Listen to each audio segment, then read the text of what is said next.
everyone, and welcome to AMC Movie Talk for movie fans. I'm Cora Takei, and this is the show where we bring you the latest news in movies, plus some insight into what it all means. Joining us today is AMC News Editor-in-Chief, Mr. John Campea. Greetings and salutations, everybody. Welcome to the best damn movie-related show on the internet, coming to you live from the Stream.tv studios here in Hollywood, California. And now our regular host, Chris Lee Kennedy, is off at a memorial service today for Tom, who we talked about on the show yesterday, who sadly passed away. And so agreeing so graciously to fill in for Chris Lee today is my friend Kaori Take, who does an Arrow after show with me on my personal YouTube channel, and she works over at xXx. She's great, and we're so glad you're filling in for us today, Kaori. Thanks for coming in. Oh, thank you. I'm really, really excited to be here. And we also have joining us AMC's production manager, Mr. Dennis Sen. Hey guys, welcome, Kaori, your first time on the AMC Movie Talk. Oh, the first time is always the most special time. It is. Quite. And AMC Movie News entertainment correspondent, Erin Darling. Or the most painful. Hopefully not in your case. You're doing great so far. Oh, thank you, thank you. All right, folks, listen, before we get into the first item of movie news today, as sometimes happens, we get the show notes written, and then another story comes up before we start the show. This is kind of interesting, although I don't know if anything's going to come out of this. Now, a confirmed report has come out that Lauren Schuler, I keep forgetting. Lauren Schuler-Donner. Schuler-Donner, thank you. One of the producers on the X-Men films is quoted as saying that she really wants to do a Gambit movie and that Channing Tatum has already agreed to do it if they get a solo Gambit movie going. Now, it's important to point out that she also clarified that the studio has not said they're going to do any such project, but that she wants to do it, and that Tatum said he'll do it if they get it moving. So, Dennis, could this happen? And if it did, what would you think about something like that? I mean, could it happen? Sure. Would I like to see it happen? No. I like Channing Tatum. I think he's actually underrated as an actor, but I just don't see a fit for Gambit. He kind of comes across more of like this nice guy, where like Gambit's kind of like this smooth talking Cajun, you know, that kind of has a dark side to him. With a little Han Solo scoundrel to him, exactly. too. Yeah. And so I thought Taylor Kitsch was a good fit for that role. He unfortunately was in a bad movie. That wasn't his fault. I mean, the whole, X-Men Origins Wolverine was just a bad movie. Yeah. And he just happened to be put in it. But I think he was a much better fit. Erin? Well, this is exciting to me because I love Gambit, and I love that character so much in the X-Men animated series, one of my favorites in the comic books as well, and I've been waiting to see a good version of Gambit, so this is really exciting if it ever does come to fruition. But I feel the same way as you do, Dennis. I'm not crazy about the idea of Channing Tatum. I think he's a great actor. I love his body of work, but I don't know if he's a good fit for the character, and I liked Taylor Kitsch too. Let's give him another shot. Yeah, see, I'm completely with you guys on this. I am not as big of a fan of Channing Tatum as an actor overall as you guys are, but I think he's really found his stride with the comedy and things like that. I think he's done excellent in this type of stuff. And oddly enough, that being said, I think he could be an okay fit for a Gambit, but you're absolutely right. Taylor Kitsch is already Gambit in this universe. And honestly, all the problems with the Gambit character and that X-Men Origins Wolverine movie had nothing to do with Taylor Kitsch's ability to perform a good Gambit. Taylor Kitsch it's much like Ryan Reynolds with the Green Lantern, right? Mm-hmm. Green Lantern, tons of problems. The performance Ryan Reynolds gave as Green Lantern was not the problem. It was script, it was story, it was everything else. And I think the same can be said of Taylor Kitsch. If you're going to move forward with the Gambit movie, why introduce yet another major continuity problem in this whole X-Men shared universe they're setting up by bringing in yet another actor for a character we already have on the go? When Taylor Kitsch is a very good actor, he played the part just fine, despite the fact that he was given totally crap lines to read. I think that's the way you go. I'm not going to lose any sleep, though, if Channing Tatum takes it. I think he'd be okay in the role, and I'd be fine with it. I think he's on a roll, but I agree with both of you. Kitsch, you got a good guy there already. Just go with Kitsch. All right, let's get on to our first topic of the day. All right, first topic, guys. On yesterday's show, we discussed the fact that Marvel is looking to bring back Captain America: The Winter Soldier directors Anthony and Joe Russo to do Captain America 3. Now it appears Marvel is moving forward with another third film, as Kevin Feige has confirmed that Thor 3 is in development. The third installment of the Thor franchise will be written by Senior Vice President of Production and Development, Craig Kyle, with Christopher Yost, who also wrote Thor: The Dark World. No release date has been announced, but Marvel does currently have 3 mystery release dates: July 8th, 2016, May 6th, 2016, and July 8th, 2017. That could easily be reserved for Thor 3. John, does it make sense for Marvel to move forward with a Thor 3? Absolutely, absolutely, it does. Like, look, we were told that if Thor 2 was successful, that they would absolutely do a Thor 3, and we heard that from a pretty good source. And so it absolutely makes sense. You have a franchise that is running. People like the hero. People like the villain in it. There is no reason not to do a Thor 3. So this makes total sense. Now, one of the problems that some people are bringing up, though, is that, you know, if they're going to do Captain America 3 and they're going to do a Thor 3, where's the room for Doctor Strange? Where's the room for Black Panther? Where's the room for all these other characters? A valid concern, but it's not like Marvel has 2 characters on the go. They have 5 or 6 or 7 active characters. They got Ant-Man coming. They got Guardians of the Galaxy.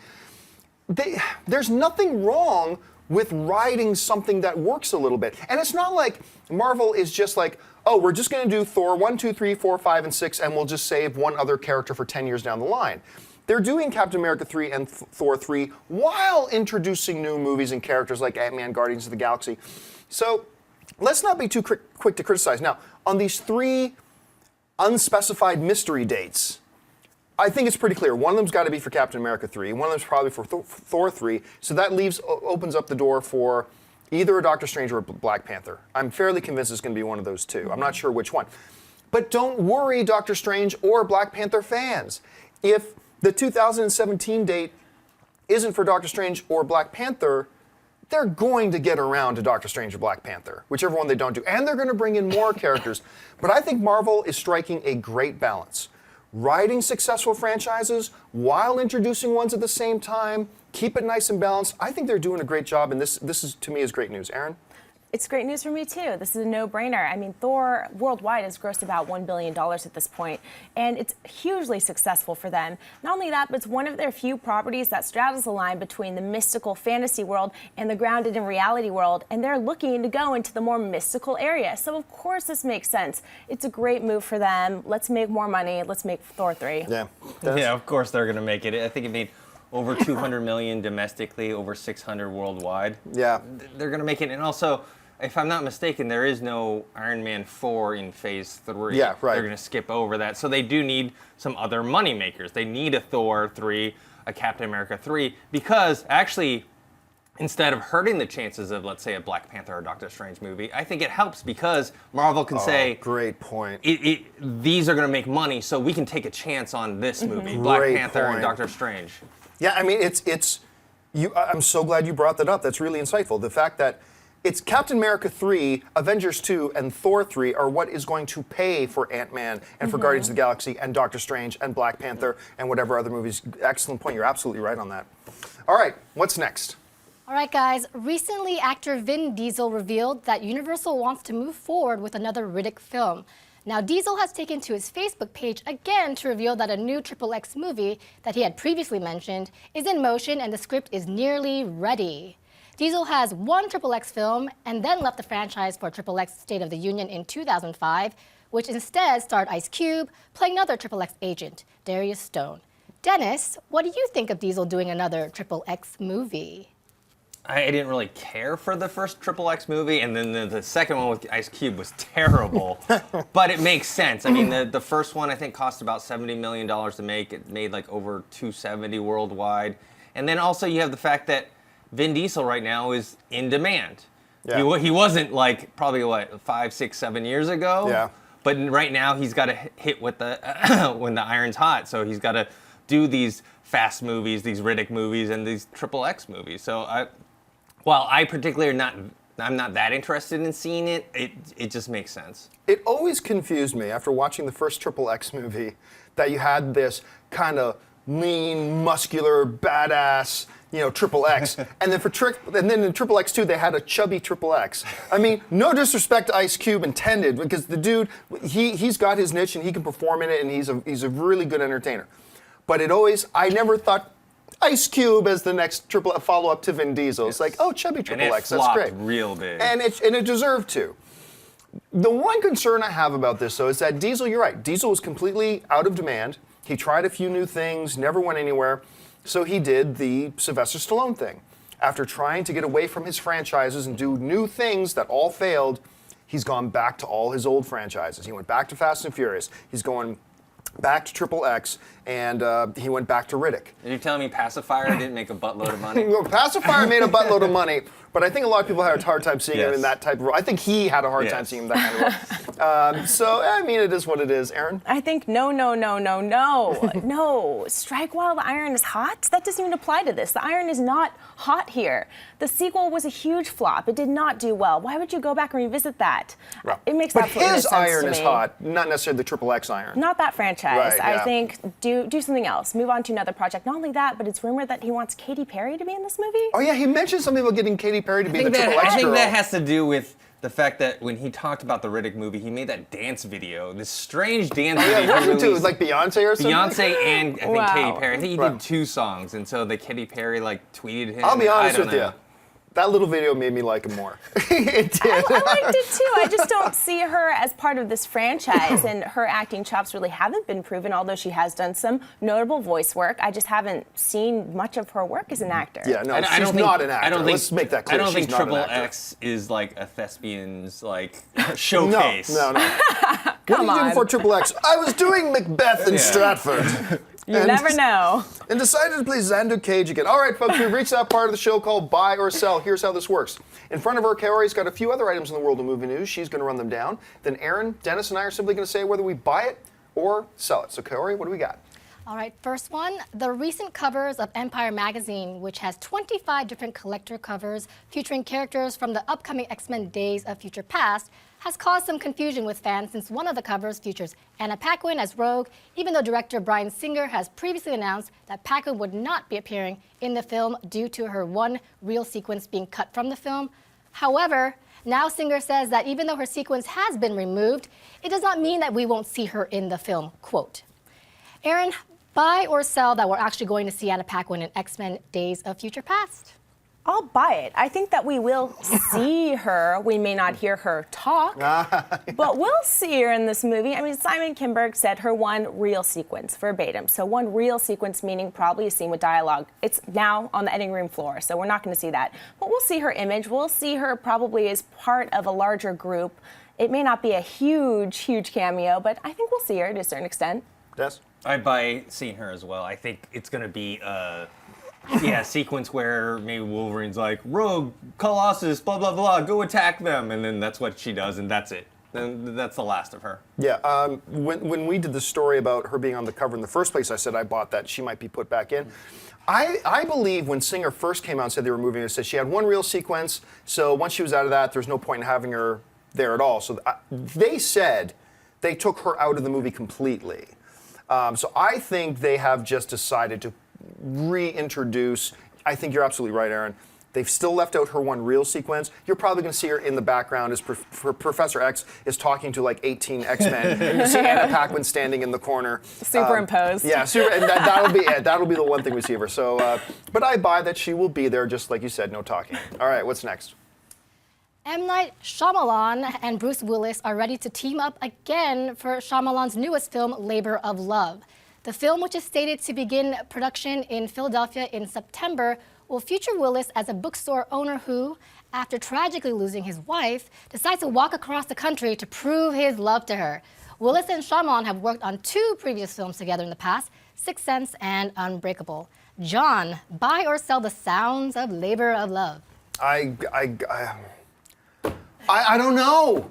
I don't know what to do here. I'm torn. Okay, I'm going to say I sell it, but let me tell you what I like about the sounds of it.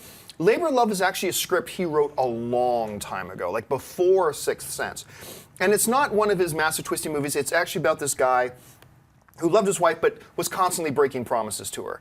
And then when she died, one of the promises he had made to her that they were going to do like a cross-country walk or a cross-country hike, and he never did it. So after she dies, he decides to prove his love by making the walk. Now, of course, the big twist at the end is that at the end you realize that his wife was a shoe. I can't prove that. But here's the thing. Shamhammer is a cautionary tale about something I talk about all the time. Film fans are constantly talking about studios shouldn't interfere with the filmmaker. Let them bring their vision to life, even though all the best filmmakers will tell you that studio collaboration is key to making a successful film. When you get a guy like George Lucas, who had absolutely all power and nobody he had to answer to and nobody who could say no to him, we got the Star Wars prequels. With M. Night, he went from being on the cover of Newsweek, being called in a big headline on Newsweek magazine, the next Spielberg, to now being somebody who audiences laugh at when his name comes up in a trailer. Yep. And that studios actually hide his name from their movies now with the Will Smith film. Around Unbreakable, Shamhammer put into his contracts that he would take notes from nobody. Nobody could give him notes. That he would be the final call on everything. Nobody could tell him what to change, blah, blah. He had absolute power. And once that happens, his films became some of the worst movies in cinematic history. So, you keep getting guys like Joss Whedon who tells you, hey, Avengers would have been 3 times worse if it wasn't for the input we got from Marvel in the studio. Peter Jackson talks about how the input from the studio made Lord of the Rings better. When you get the best filmmakers in the world who always say collaboration with the studio is key, don't give me this. Just leave the filmmaker alone to work his magic and his vision, because it's a collaborative effort. Filmmaking is a collaborative effort. When you get guys like Shamhammer who decide that he's the only one, it's only his voice he needs to listen to, bad things happen. So that's a very long answer for saying, I sell this. Anyway, Dennis. I have to sell it as well. I like Bruce Willis, but everyone knows my feelings on M. Night and all the reasons that you said. And what you're talking about, I do also think there needs to be a balance from the studio side, because I've heard some stories about X-Men Origins of the studio getting too involved into the process. Oh, I'm sure it goes both ways. Yeah, so there needs to be a balance. As far as this movie's concerned, I'm worried there's going to be some sort of twist as well. Like, Bruce Willis's character is going to walk that across America, and then as he gets to the end, his wife, who's been dead, appears out of nowhere, and he walks to her, and they live happily ever after, or something like that. Yes, something crazy. Aaron? So I'm actually going to buy this, surprisingly, because I really like the idea of the story. Not only that, it is a nice sounding story. It does. Actually, the log line is compelling to me. It's something that I would want to know more about. Not only that, but I think it's a good time in his career to do something that's not supernatural. I think that there's a space or an opportunity for him to kind of transition into a whole nother genre, and this might be his way to do it. I think that it's an interesting proposition. I don't hate it. I also love the fact that it was written and sold in about the early 90s, before he was a director, before he was famous, which tells me the script is probably good. So for those reasons, I'm going to go ahead and buy it. I can't blame you for that. All right, what's next? Okay. It has been confirmed that James Bond actor Daniel Craig has signed on for the upcoming courtroom drama, The Whole Truth. In the film, Craig will play the lead character, who is a lawyer. No further details about the project are available. Dennis, buy or sell Craig as a lawyer in a courtroom drama? I buy it despite having no details whatsoever on the movie. It's like, Daniel Craig, lawyer, that's it. That should be the name of the movie. Daniel Craig, lawyer. Sounds like a Lifetime movie. Yeah. But we're used to seeing him in all these action roles, but we did get to see him play a journalist in The Girl with the Dragon Tattoo, and I thought he was good in that. So, yeah, I'll give him the benefit of the doubt. Aaron? I'm going to buy it, too, without knowing anything about it. Let's see him do it. I'm going to sell it, if for no other reason. I do like seeing Daniel Craig doing something like this, but honestly, every film he does is a film that is not The Girl Who Played with Fire. What is the holdup? I understand there's some contract breakdown negotiations between him and the studio. Get this done. His version, The Girl with the Dragon Tattoo, was great. We've been waiting for this sequel to come. Nothing's happening. So instead of frolicking off and doing another courtroom drama, not that you've done a courtroom drama before, but instead of doing yet another one, because we've got enough of them, go do The Girl Who Played with Fire, please. Anyway, so for me, it's a sell. All right, what's next? Oh, that's it.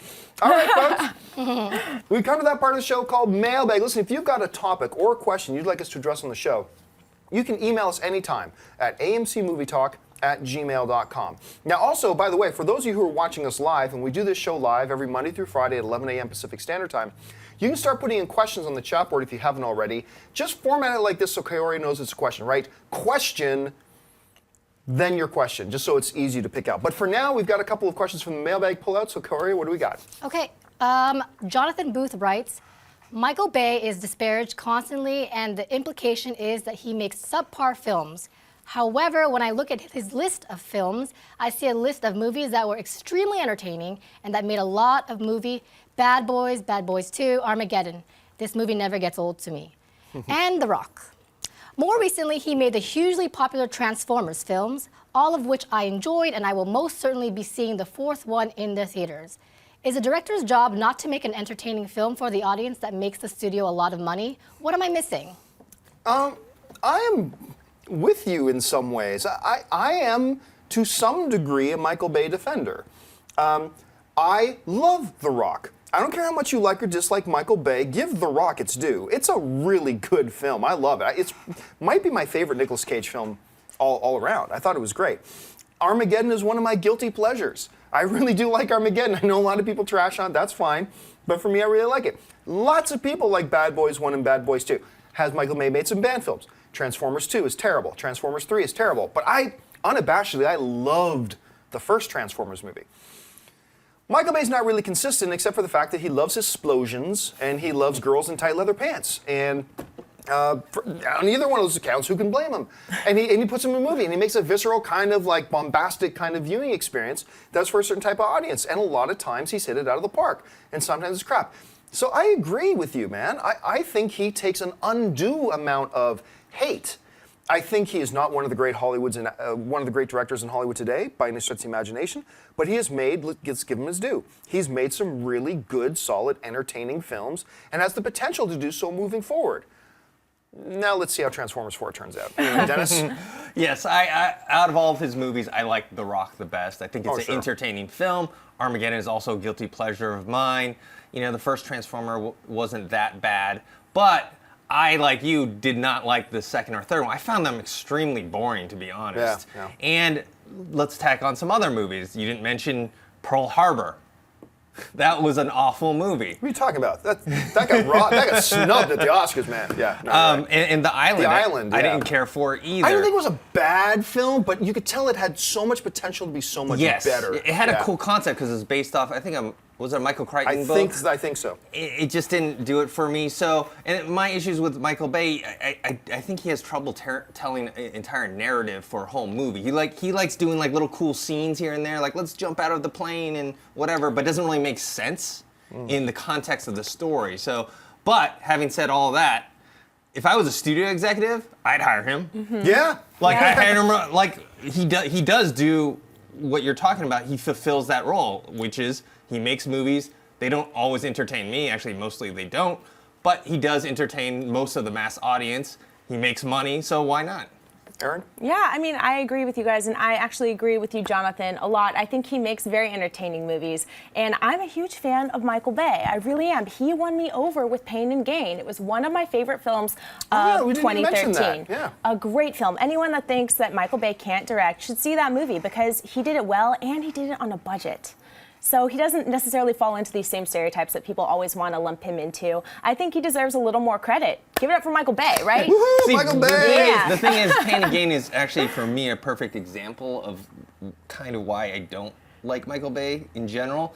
Because for me, I didn't care for the movie as a whole. It had some great scenes in it and some great like character stuff here and there. But as a whole, it didn't make that much sense. It got really repetitive.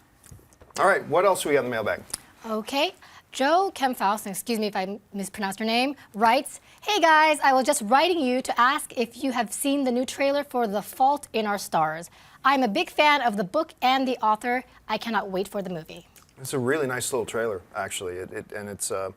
We got, as of right now, still Mary Jane from the upcoming Spider-Man 3, in theory, until maybe she drops out for Divergent 2. This looks a lot better than I thought it would. It always sounded like a nice little story. I thought it was a very touching trailer. It's a really nice trailer that it gives us a sense of who the characters are and what the story is without giving too much away. I really do like this trailer. I'm looking forward to this movie and seeing Shailene Woodley again in it. You know, ever since her performance in The Descendants, I've just wanted to see her in more and more and more. And so this looks really solid to me, Aaron. It looks interesting to me. It's something that I might see, but you know, I'm kind of cautious when it comes to movies of this genre because I tend to judge them very harshly. So she's a great actress. I can't wait to see more of her, and I'm interested in the movie. Yes? Yeah, I think the trailer's all right. I'm a little, not skeptical, I'm just worried that if they go the route of like having it over sentimental and having it like very saccharine, that's my concern. Yeah, get too heavy that way. Those type of movies can go that way, like something like a Blind Side or whatever, where they just kind of push it a little too far. You know, because I mean, it is about a heavy subject matter, and the book has received a lot of critical, acclaim. So I just hope that the movie does it justice. All right, folks. Well, listen, we got a few minutes left, so we're going to take some rapid-fire, really quick questions from the chat board. Carrie's been over there rapidly pulling questions. She is our gatekeeper today. So, Carrie, what do we got in the chat board? Okay, Jack Gavin asked question, would you guys be excited to see a Sherlock Holmes back on the big screen with RDJ? I am, and I think there are plans for them to do it. I think they're just waiting for really not so much Robert Downey Jr.'s schedule, but director Guy Ritchie. Yeah, who is doing Man from U.N.C.L.E. right now, if I'm not mistaken. So I think they have plans to do that. Jude Law says, they just don't know when they're doing it right now, but they're going to do it. And I like the Sherlock Holmes movies. I think they're pretty good. Either of you guys? I like the first one. I didn't see the second one. I wouldn't mind seeing the third one, but I think the BBC's Sherlock TV show with Benedict Cumberbatch has kind of ruined me for other Sherlock stuff. They're two very different Sherlock Holmes. They are. I'm not really excited for this because this week I am a fan of Christian Bale, and if you guys haven't voted for AMC Versus yet, do it because tomorrow you'll find out who won, RDJ versus Christian Bale. No bias there. All right, what else? What else we got? Okay, Big Rich question, what is the best book you read and would like to see as a movie? There was a mini-series of it done, I think, in the 80s, but Shogun. James Clavell's Shogun is one of the most incredible novels. I totally love it. It's very cinematic in scope. Like I said, they did do a mini-series of it back in the 80s, but I think it would make a great 2.5-hour movie. What about you guys? Mine is Kurt Vonnegut's Cat's Cradle, and I don't know if they did do a movie or not about it before, but it's a book and story that's kind of all over the place, and I don't know if it translates well to a movie. Aaron? I'm not sure. I'm going to have to think about that for a little bit more. It's a very broad question, isn't it? It's a tough question on the top of my head to Okay, what else answer. do we got? Flying with Kyle asks, do you think Doctor Strange could be introduced in Thor 3 because Thor is the main property that bridges the gap between the realism and the mystical? It's a good observation, and it's a conversation I've had with a couple people, that a Thor movie seems to make sense. I thought a Thor 2 would have been a really great introduction for Guardians of the Galaxy. Oh, yeah. They didn't go that route, per se. And so I'm going to stick with that and think that Thor 3 could be a nice gateway for a Doctor Strange, more than a Captain America would or an Iron Man would or a Hulk would. I think they could do it. Will they? It depends on what movie they're planning to go forward with, because right now it sounds like there's only one empty time slot left, so it's going to be either Black Panther or Doctor Strange, so we'll see. What do you guys think? I'd like to see either of those characters introduced in an after-credits scene in one of those movies. Aaron? Yeah, as mentioned before, when we were talking about Thor 3 in this episode, I feel like Thor is a great property for them to introduce other things because it is one of the few properties that does both for Marvel. So yeah, I think it'd be awesome to see more characters and have them introduce that movie. All right, let's do 3 more quick. Okay, Pokezel DeMario asks, with the new Teenage Mutant Ninja Turtle movie coming out, I would like to know who is your favorite turtle character? I would like to know too. My favorite turtle character isn't even one of the turtles. It's probably Splinter. Splinter is probably my favorite character, and I really hope. I don't even know if they're having a Splinter character in this movie. I really hope they do. I got to double check that because maybe it's been cast already, and I'm just forgetting. But out of all the characters designs we saw, none of them were Splinter. So Master Splinter is probably my favorite character.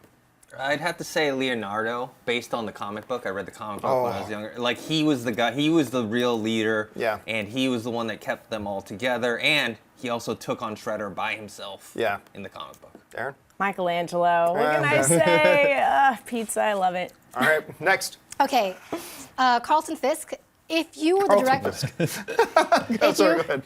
if you were the director of the Star Wars prequels, I assume that you would change almost everything. But if you had to keep one thing from the prequels, what would it be? Darth Maul. I mean, the actual story of the prequels is fine, so I would keep the general story. Yeah, I've always said if you read a 2-page synopsis of the 3 prequels, they read like a really good story. It was all the execution. Yes. But for me, it's Darth Maul and the pod race. I love that. The sound editor. Oh, Don't the fire sound that was guy. good. Don't fire that guy. Ben Burt was the sound editor. Yes. Who I also believe was the sound editor on the original trilogy too. So yeah. All right. Two more. King Sports Scout asks, will Ben Foster ever get his own standalone film? I hope so. This dude, I can't say Chiwetel Ejiofor anymore because now he's getting his due and getting his Oscar glory. I think Ben Foster now replaces Chiwetel Ejiofor as the most underappreciated actor in Hollywood. This dude is amazing. He was in a movie with Christian Bale and Russell Crowe, 2 of the top 10 best actors in the world, and he upstaged them both in 3:10 to Yuma or 9:10 to Yuma. Or 3:10 to Yuma. It is 3:10 to Yuma. 57 to Yuma, number 5. He's great. I love him. And 30 Days a Night. It was a smaller role, so creepy. His performance in The Mechanic with Jason Statham was mind-blowingly good. I hope so. I hope somebody will give him his due. The problem he's going to face is for a leading man, you don't see many leading men Tom Cruise's height or shorter. And I think that works against him a little bit because he's a small guy in stature, but man, he's a great performer. What do you guys think? I think he's a fantastic actor too. Like I think of him and like someone like a Dane DeHaan and Michael B. Jordan, like all these up and coming, possibly big stars in the future. And Ben Foster is one of them. I loved him in The Mechanic as well. Yeah, he was really solid in that. All right, one more. Okay, Varlorgorn, what do you think of a Harry Potter prequel? Like about his father, about the founders of Hogwarts? I don't think they're going to make the same mistake that the Star Wars prequels made. I don't think they're going to do that. I mean, they already have a universe prequel of Harry Potter that they're making, Strange Creatures of Unbelievable Looks in My Books. I can't remember the name of it, but something like that. That takes place like 50 years before the events of Harry Potter. They're doing that, but no, I don't think even Harry Potter fans, in the most part, would be interested in an immediate prequel to it. If they're going to see any more Harry Potter, they'd rather probably see something moving forward. What do you guys think? Yeah, I'm done. No more Harry Potter. Yeah. Prequel, sequel, they'll make something. Because it brings in money. Eventually, 10 years down the line, they're going to make something. Right, I agree. All right, folks, so that'll do it for us. We're all out of time. Thank you so much for joining us today. Listen, don't forget, lots of great movies playing in AMC theaters right now. Head on over to www.amctheaters.com for your theater, showtime, and movie ticket information. Also, if you haven't done so already, make sure you click on the subscribe button. Become a subscriber to our AMC Movie News YouTube channel. Keep you up to date on everything going on in the world of movie news. And of course, our daily AMC Movie Talk Show, AMC Mailbag, AMC Versus, which you can vote on right now still. Go and watch the AMC Versus video, and a lot of other great stuff, so make sure you do that. And listen, if you like this video, help us out by giving it a thumbs up and maybe sharing it on your Facebook page or whatever. I want to thank, first of all, those sitting at the table with me, our production manager, Mr. Dennis Zen. Dennis, where can people find you online? You guys can find me on Twitter at ThinkHero and on YouTube, ThinkHeroPro. The one and the only Miss Erin Darling. Erin, where can people find you online? Twitter, Erin A. Darling, Facebook, Erin Darling fan page, and YouTube, Erin Ashley D. Thanks so much for tuning in. Our very special guest who saved our bacon today by filling in for us, Miss Kaori Take. Kaori, where can people find you online? You can find me on Twitter at KAORIOUS, Kaorius. And you can find me just on the various social media channels at John Campia. Thank you so much for joining us, guys. We'll be back again tomorrow. So until then, my name is John Campia for AMC Movie News. Bye-bye. If you like this video, be sure to give it a thumbs up and don't forget to subscribe to AMC Movie News on YouTube. It's free and a great way to stay updated with all the latest movie news and check out our daily show, AMC Movie Talk. Also, don't forget to check us out on Facebook and Twitter to stay in the loop for our special prizes, giveaways, and contests.